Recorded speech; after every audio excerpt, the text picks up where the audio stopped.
粵語傳承，我係張弛。今日係3月3上市節北帝誕，我而家喺廣州荔灣湖公園，好精彩啊！嚟睇下先。我而家喺廣州仁威廟為大家講解3月3上市節北帝誕同我哋廣東人嘅關係。如果你想發達，一定要聽我講啦。南越王趙佗啊，喺2000年前咧帶領50萬秦兵嚟到嶺南平定南越之後，建立咗南越國。佢第一件事呢，唔係幫自己起皇宮，而係喺越秀山上揾一個風水最好嘅地方，起咗一座越王台，就係用嚟喺3月初3上市節嗰陣祭祀天地，祈求國泰民安嘅。從嗰時開始，廣東廣州就已經有3月3上市節嘅傳統啦。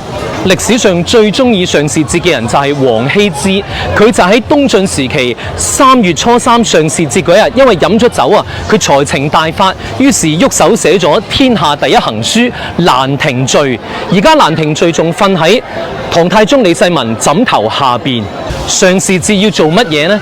只要你去到河邊啊，攞啲河水洗下身洗下腳，咁就可以辟邪去惡，一年都順順利利。嗱，詩聖杜甫就寫過一首《麗人行》，就係記錄當時嘅唐朝上市節，叫做3月3日天氣新，長安水邊多麗人。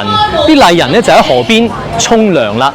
我哋再嚟講北帝誕，仁威廟係廣州嘅北帝廟啊。北帝係傳說中北方掌管水嘅神，咁點解南方人要拜北方水神呢？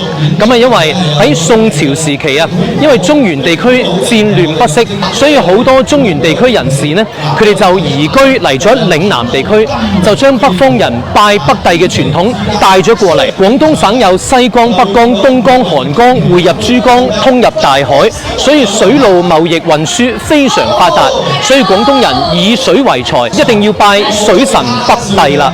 你係邊度人啊？喺你嘅家鄉有冇上市節或者北帝誕嘅傳統呢？評論區寫出嚟啊！